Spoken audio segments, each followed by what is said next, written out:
कार्यक्रम सेहत.com में सभी श्रोताओं का बहुत बहुत स्वागत है। आज हमारे साथ हैं डॉक्टर प्रत्युष रंजन, जो कि एक नेत्र रोग विशेषज्ञ हैं, और आज हमारी बातचीत का विषय है ग्लूकोमा यानी काला मोतिया, कारण, लक्षण और उपचार। डॉक्टर प्रत्युष, आपका हमारे स्टूडियो में बहुत बहुत स्वागत है। बहुत बहुत धन्यवाद कीर्ति जी। डॉक्टर, सबसे पहले हम ये जानना चाहेंगे कि ग्लूकोमा यानी काला मोतिया क्या होता है, इसका क्या अर्थ है? काला मोतियाबिंद एक आंख के होने वाली बीमारी है जो छोटे बच्चों से लेके काफी उम्र के लोगों को हो सकती है। इस बीमारी में दरअसल क्या होता है कि आंख के अंदर एक तरह का पानी होता है, उसका दबाव जब बढ़ जाता है तो वो आंख के जो नस आ रही होती है रोशनी की, उसको ये दबाने लगता है जी। तो ये दबाव जब आंख का प्रेशर ज्यादा रहेगा तो वो दिमाग से जो रोशनी की नस आ रही है वो एक हड्डी के सुरंग के माध्यम से आंख में आती है। तो एक तरफ वो हड्डी और एक तरफ आंख का बढ़ा हुआ प्रेशर, उसके बीच में दबकर नस जो है खराब यानी सूखने लगती है। तो इसीलिए इस रोशनी जो है जाने लगती है, और क्योंकि नस ऐसी चीज है, भगवान ने ऐसी बनाई है कि वो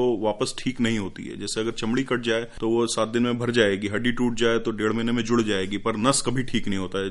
जब नस सूख जाती है तो वो रोशनी वापस नहीं आ सकती। बहुत लोग कहते हैं कि वो आंख बदल लेने से रोशनी आ जाएगी, पर ऐसा कुछ नहीं, उसका कोई इलाज नहीं है जी। यानी कि समय से उपचार करना ही इस रोग का इलाज है? जी बिल्कुल, का समय से इलाज ही इस रोग का इलाज है। बिकॉज एक तो ये पता बहुत देर से चलता है, इसके लक्षण जो हैं बहुत देर से पता लगते हैं, क्योंकि बहुत सारे लोग इसको बहुत जल्दी, बहुत सारे डॉक्टर्स भी बहुत जल्दी इसको पकड़ नहीं पाते हैं। इसके लक्षण बड़े कॉमन बीमारियों जैसे ही शुरू में होते हैं। तो इसीलिए जब भी कुछ तकलीफ हो, जैसे खासकर अचानक से रोशनी के चारों तरफ इंद्रधनुष के जैसे रंग दिखना, या अंधेरे में अचानक से आंख में दर्द शुरू हो जाना, आधे सर में दर्द होने लगना, ये सब इसके कुछ शुरुआती लक्षण हैं। और दूसरा, इसमें रोशनी कभी भी सामने की नहीं जाती है, हमेशा किनारे से रोशनी कम होने लगती है। जैसे अगर आप चौराहा क्रॉस करना की कोशिश करेंगे तो आपको दाएं और बाएं तरफ से जो गाड़ी आ रही है वो तब तक नहीं दिखेगी जब तक बिल्कुल सामने नहीं आ जाए।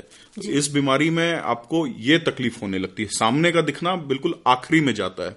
तो ये भी एक कारण है जिसकी वजह से शुरुआत में इसका रोग का पता नहीं चल पाता है, लेकिन जब एक बार नस का सूखना शुरू हो जाता है तो फिर वो बहुत तेजी से बढ़ जाता है जी। तो इसलिए रोकथाम ही इसका एकमात्र इलाज है जी। आपने इसके लक्षणों के विषय में बताया, तो डॉक्टर प्रत्युष, क्या ग्लूकोमा सिर्फ उम्र दराज लोगों में ही होता है या किसी को भी हो सकता है? नहीं, ये पैदाइशी भी होता है। ये बेसिकली एक तरह का जेनेटिक बीमारी है। जैसे किन्हीं के माँ बाप को अगर है तो उनके बच्चों को भी हो सकता है। इसके अलावा जैसे कभी कभी ज्यादा सफेद मोतियाबिंद, बहुत सारे लोग सफेद मोतियाबिंद और काला मोतियाबिंद को एक ही समझते हैं, नाम का थोड़ा सा अंतर की वजह से कंफ्यूजन हो जाता है कि ये क्या, ये सफेद मोतियाबिंद है या काला मोतियाबिंद।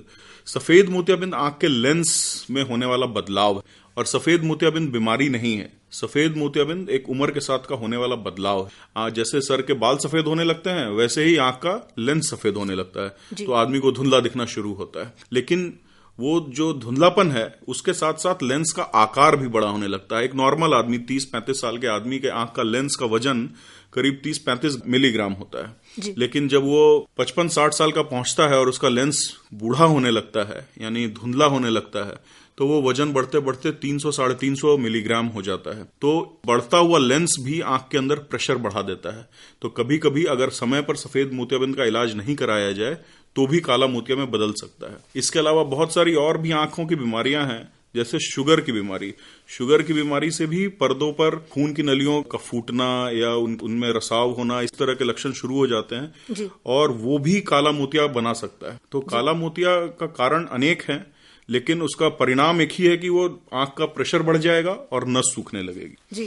जैसा कि आपने बताया सफेद मोतियाबिंद के बारे में, थोड़ा और विस्तार से बताइए कि सफेद मोतियाबिंद और काला मोतियाबिंद में मुख्य अंतर क्या है? देखिए, हमारे देश में सबसे ज्यादा जो अंधापन हो रहा है वो सफेद मोतियाबिंद की वजह से हो रहा है। अधिकतर लोग जो अपने अगल बगल देख रहे हैं, या कोई भी ऑपरेशन हो रहा है या कोई भी रोशनी कम हो रही है एक उम्र में जाने के बाद, तो उनको ऐसा लगता है कि ये सब सफेद मोतियाबिंद की वजह से ही है। और क्योंकि सफेद मोतियाबिंद का एक ही इलाज है, ऑपरेशन, और ये उम्र के साथ होने वाला बदलाव है, ये बीमारी भी नहीं है। जैसा मैंने शुरू में भी कहा कि जब आदमी 40 के आसपास पहुंचता है तो उसके नजदीक की रोशनी देखने की कम होने लगती है, और धीरे धीरे वो 40 के आसपास उसको करीब 1 नंबर का नजदीक का चश्मा लगना शुरू होता है।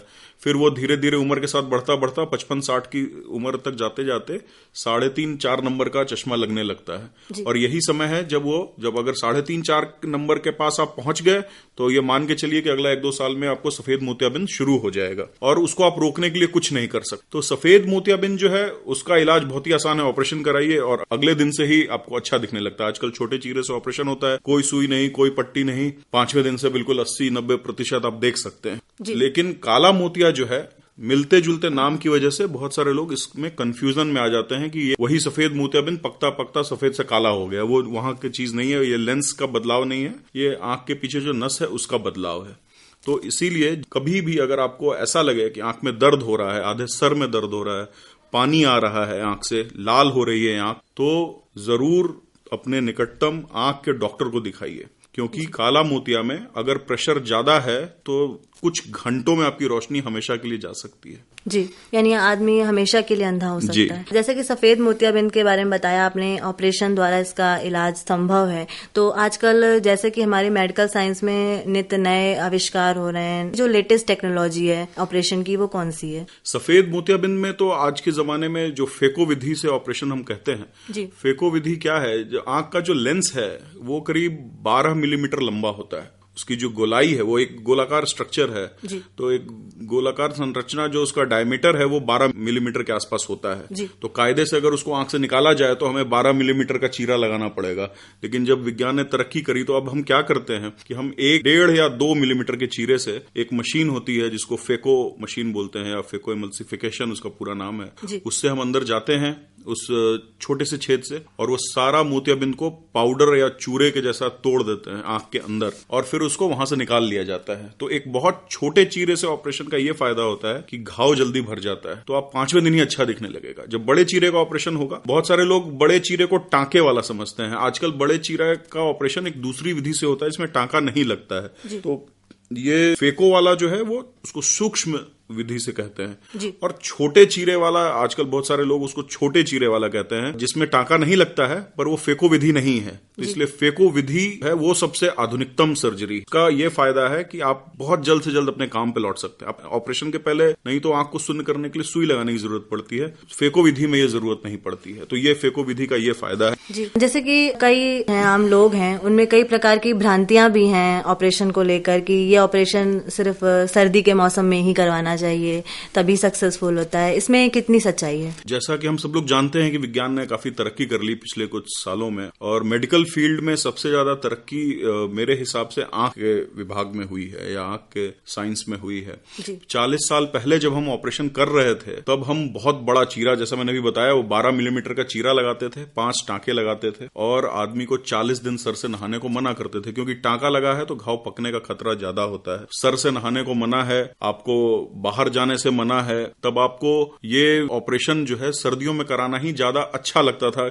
उस समय आप नहीं भी नहाए सर से तो काम चल जाता था, आप कंफर्टेबल फील करते थे, क्योंकि गर्मियों में पसीना आएगा, घाव पकने का चांस ज्यादा होता था। लेकिन अब क्या है कि जब हम 1.5 मिलीमीटर से ऑपरेशन करते हैं और वो घाव जनरली 24 से 48 घंटे में ही सील हो जाता है और 5 दिन में बिल्कुल भर जाता है, तो ये कोई जरूरी नहीं है कि उसके लिए जाड़ों का इंतजार किया जाए। नंबर 1 बात तो, और आप 5वें दिन से ही नहा सकते हैं।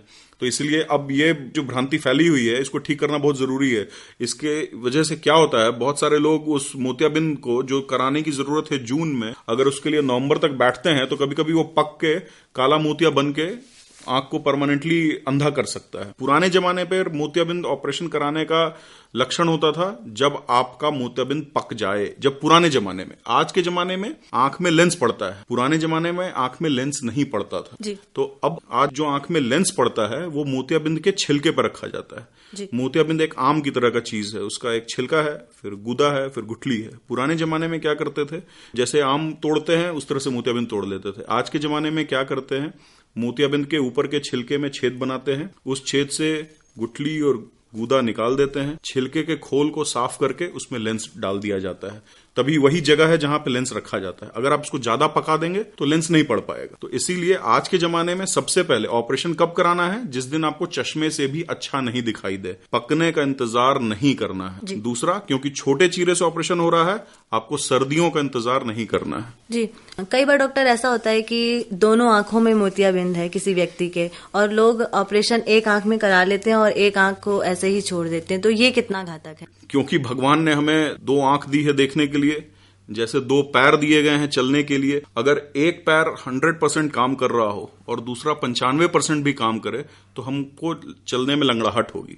उसी तरीके से अगर एक आंख अच्छी देख रही हो और दूसरे आंख से कम दिख रहा हो तो हमें बहुत सारी चीज, जैसे गहराई का एहसास, जैसे रंगों का एहसास, ये कम हो जाता है जी। आपका काम चल सकता है पर ये एहसास कम हो जाएगा। और अगर दोनों आंख की रोशनी में अंतर ज्यादा हो गया तो क्या होगा? आपका जो आंख अच्छी है उसी पे सारा जोर आएगा, क्योंकि आप उसी से देख रहे हैं। तो वो शाम तक होते थकने लगती है। तो लाली होना, भारी होना, अलकस होना, पानी आना। बहुत सारे लोग ये समझते हैं कि या तो गलत ऑपरेशन हो गया या वो उसके लिए दवाई डालते रहते हैं, और ये धारणा मन में पाल के बैठ जाते हैं कि ये आंख पूरी ठीक नहीं हुई, तो जब तक ये पूरी ठीक नहीं हुई हम दूसरी नहीं कराएंगे। ये इस चक्कर में फंसने से और नुकसान हो जाता है, क्योंकि इसका ठीक होने का जो इलाज है वो दूसरी आंख का ऑपरेशन। जी, कई बार मोतियाबिंद का ऑपरेशन होने के बाद भी आंखों से पानी आना या हल्का सा धुंधला दिखना ये रहता है, ये किस कारण हो जाता है? जनरली आंख के ऑपरेशन के तुरंत बाद अगर ऑपरेशन अच्छा हुआ है तो 5वें दिन से काफी अच्छा दिखने लगता है। उसके बाद रोशनी का कम होना, मोतियाबिंद का ही अगर संदर्भ में बात करी जाए तो वो एक, जैसा मैंने बताया शुरू में कि एक वो छिलके के ऊपर लेंस रखते हैं, लेंस के छिलके के ऊपर, तो कभी कभी वो छिलका सफेद होने लगता है, जिसको जाला आना बोलते हैं। तो उस जाले आने की वजह से आपकी रोशनी दोबारा कम हो सकती है। उसमें वो जाला ना आए उसके लिए आजकल अच्छे अच्छे लेंस आ गए हैं। वो थोड़ा महंगे होते हैं पर वो लगाने से जाले नहीं आते हैं। और अगर आपका जाला आ भी गया है तो उसको हटाना आजकल बहुत सरल है। वो लेजर विधि से हम उस जाले की सफाई कर देते हैं, तो उसकी वजह से वापस से आपको अच्छा दिखने लगता है, जैसा ऑपरेशन के बाद दिख रहा था। तो एक तो ये कारण है मुख्य। उसके अलावा अगर आपको शुगर के मरीज हैं, ब्लड प्रेशर के मरीज हैं, तो आपके पर्दे पे किसी तरह की गड़बड़ आ सकती है। तो पर्दा और लेंस, उसमें रिश्ता वही है जो ट्यूबलाइट और ट्रांसफार्मर में है। अगर ट्रांसफार्मर आपका खराब है मोहल्ले का, तो आपका घर का ट्यूबलाइट नहीं जलेगा, चाहे कितना भी महंगा ट्यूबलाइट लगा लो। तो अगर आपका पर्दा खराब है या नस खराब है किसी भी वजह से, बाद में हो गया, चाहे ऑपरेशन के पहले हो गया, अगर वो गड़बड़ हो गया तो आपका कितना भी अच्छा लेंस हो आपको नहीं दिखाई देगा। तो इसलिए अगर बाद में या शुरू में या कभी भी, जनरली ऑपरेशन के पहले हम लोग पर्दा देख के ही ऑपरेशन करते हैं कि आपको पर्दा कैसा है। अगर बाद में भी किसी कारणवश पर्दा खराब हो गया तो आंख की रोशनी कम हो सकती है। लेंस लगाना मतलब कोई आंख में सिर्फ एक वही चीज नहीं है जो हमको दिखाई देने में मदद कर रही है। आंख में बहुत सारे अंग हैं जो हमको दिखाई देने में मदद कर। जी डॉक्टर प्रत्युष, कई बार ऐसा होता है कि हमें आंख में कुछ थोड़ी समस्या होती है और हम सेल्फ मेडिकेशन करते हैं, किसी भी प्रिस्क्रिप्शन की दवा जो किसी अन्य व्यक्ति को दी गई होती है उसको ले लेते हैं, आई ड्रॉप को यूज कर लेते हैं। ये कितना घातक है? ये आंख के लिए नहीं, किसी भी चीज के लिए घातक है। हम लोग, एक MBBS डॉक्टर कम से कम 5.5 साल की पढ़ाई करता है, उसके बाद वो किसी भी चीज का स्पेशलिस्ट बनने के लिए अगला 3 साल पढ़ता है। उतना पढ़ के बाद उसको समझ में आता है कि कौन सी दवाई देनी चाहिए, कौन सी नहीं देनी चाहिए। और अगर आप सिर्फ कुछ पैसा बचाने के लिए या थोड़ी सी मेहनत कि अस्पताल तक जाने से अपने आप को बचाने के लिए बगल के दुकान से जो पढ़ा लिखा है, अनपढ़ है, क्या है मालूम नहीं, कि दवाई लेके डाल रहे हैं, ये तो बेवकूफ़ी है, ये घातक ही नहीं। घातक तो बहुत ही होता है, लेकिन ये बहुत बड़ी बेवकूफ़ी, ऐसा नहीं करना चाहिए। क्योंकि दवाइयों का हमेशा दोहरा असर होता है, वो दुधारी तलवार जैसी होती हैं। अगर आप को सही से प्रयोग नहीं करेंगे तो वो आपको नुकसान भी कर सकती है। जी, यानी हमें उनसे फायदा होने के बजाय नुकसान हो जाएगा। जी। अब बात करते हैं ग्लूकोमा की। जैसा कि आपने इसके लक्षण बता दीजिए, अगर इसके उपचार की बात की जाए तो इसका मुख्य उपचार किस तरह से होता है? देखिए, इसका उपचार का लक्ष्य है प्रेशर कंट्रोल करना। आंख का प्रेशर नॉर्मली 11 से 20 मिलीमीटर ऑफ मरकरी बोलते हैं, उसका जो यूनिट है नापने का, तो 11 से 20 होना चाहिए एक नॉर्मल आदमी का। अगर किसी को काला मोतिया है, बहुत बार ऐसा भी होता है कि उसका प्रेशर नहीं बढ़ा हो फिर भी उसको काला मोतिया है, ऐसी बीमारी को नॉर्मल टेंशन ग्लूकोमा बोलते हैं, यानी NTG। बहुत सारे डॉक्टर ऐसा बता देंगे, तो मतलब इस तरह की भी बीमारी होती है जिसमें आपका प्रेशर नहीं बढ़ा हो फिर भी काला मोतिया है। तो सबसे पहला, लेकिन वो बहुत कम होते हैं, 100 में 5 या 6 इस तरह के लोग। लेकिन अधिकतर काला मोतिया में हमारा लक्ष्य है प्रेशर कंट्रोल करना। और वो प्रेशर कितना कंट्रोल करना है वो डॉक्टर आपका नस का स्टेटस, आपके दिखाई देने का स्टेटस ये देखकर डिसाइड करता है। वो एक हर बंदे का, हर का अलग अलग एक टारगेट प्रेशर निर्धारित करता है। मान लीजिए कोई 60 साल के व्यक्ति आए, उनका आंख का प्रेशर 32 था और उनके आंख में इतना नस जो है 80% अगर डैमेज है, तो अब जो है हम उनका एक टारगेट प्रेशर निर्धारित करेंगे कि अब हम इनका प्रेशर 12 रखेंगे। तो 12 के लिए हम पहले एक दवाई चलाते हैं, अगर उससे कंट्रोल हो गया तो अच्छी बात है, नहीं हुआ तो हम एक और चलाते हैं, उसके साथ मतलब 2 दवाई शुरू करते हैं। अगर 2 से भी कंट्रोल नहीं हुआ तो हम 3 शुरू करते हैं, और अगर 3 पर कंट्रोल नहीं हो रहा है तो हम ऑपरेशन करना चाहेंगे, बिकॉज 3 के ऊपर दवाई देने का कोई मतलब नहीं है। इस बात को हमेशा ध्यान रखिए। सबसे पहले जो डॉक्टर ने दवाई बताया उस दवाई को डालिए, फिर रेगुलरली आप अपना प्रेशर चेक करवाइए, ताकि जो आपका टारगेट प्रेशर बनाया गया है वो उसके आसपास रहे। और अगर 3 दवाई डालने पर नहीं है तो ऑपरेशन के लिए अपना दिमाग बनाना शुरू करिए, बिकॉज ऑपरेशन करने से हो सकता है आपको कोई दवाई भी न डालनी पड़े और प्रेशर कंट्रोल हो जाए। जी, यानी कि पहले दवाओं के द्वारा, अगर दवाएं सक्सेसफुल नहीं है तो ऑपरेशन के द्वारा इसकी रोकथाम की जा सकती है। ये बहुत जरूरी बात है कीर्ति जी की इसकी रोकथाम ही हो सकती है। इसका कोई परमानेंट इलाज नहीं है, इसमें रोशनी वापस नहीं आएगी। काला मोतिया का ये 2 बात बहुत दिमाग में अच्छे से रखना है। इसको हम जितना जल्दी इसकी रोकथाम का शुरुआत करेंगे उतना हमारी रोशनी बची रहेगी इस बीमारी से। जी, जैसा कि हम सभी जानते हैं कि आंखें जो हैं वो प्रकृति के द्वारा हमें प्रदत्त एक बहुत बड़ी नियामत है और इन्हें हम संरक्षित रखें। तो चलते चलते हमारे श्रोताओं से क्या कहना चाहेंगे कि वो अपनी आंखों को स्वस्थ रखने के लिए क्या करें? बहुत सारे लोग, खासकर इस रोहिलखंड क्षेत्र में मैंने देखा है, वो सुरमा और काजल का बहुत प्रयोग करते हैं। उससे कुछ फायदा नहीं होता है। खासकर छोटे बच्चों को वो बिल्कुल मत लगाइए। सबसे पहले भगवान ने जैसे दिया है उसको वैसे रखिए। दूसरा बात, साफ सफाई का ध्यान रखिए। बढ़े नाखून से 2 बीमारियां बहुत होती हैं, एक आंख की और दूसरा पेट का। तो अपना हाथ की सफाई रखें, शौच के बाद हाथ धोएं, खाने से पहले हाथ धोएं, बार बार आंख में हाथ नहीं लगाएं और नाखून छोटे रखें। तीसरी बात कि आप नॉर्मल हेल्दी जो भोजन होता है, जैसे आंखों के लिए अलग से देखेंगे तो हरी पत्तेदार सब्जियां, पीले गूदे वाले जितने फल हैं, जैसे पपीता हो गया, जैसे सीताफल हो गया, इनमें विटामिन ए की मात्रा ज्यादा होती है, ये आंख के लिए अच्छे कहे जाते हैं। अंडा हो गया, अगर जो लोग अंडा खाते हैं, दूध हो गया, ये सब चीजों में विटामिन ए की मात्रा ज्यादा होती है। वैसे आपको हर प्रकार फल और सब्जियां खाने में लेना चाहिए, जंक फूड से बचना चाहिए और कुछ एक्सरसाइज डेली लाइफ में जरूर रखना चाहिए, क्योंकि कसरत करने से देखा गया है कि अगर आप 45 मिनट पसीना आने वाला कसरत करेंगे तो आपका ब्लड प्रेशर और आंख का प्रेशर दोनों कंट्रोल रहता है, तो आपका काला मोतिया में भी वो हेल्प करेगा। जी, डॉक्टर प्रत्युष, आज आप हमारे स्टूडियो में आए और काला मोतिया, कारण, लक्षण और उपचार, इस विषय पर इतनी महत्वपूर्ण जानकारी दी। आपका बहुत बहुत धन्यवाद। धन्यवाद कीर्ति जी।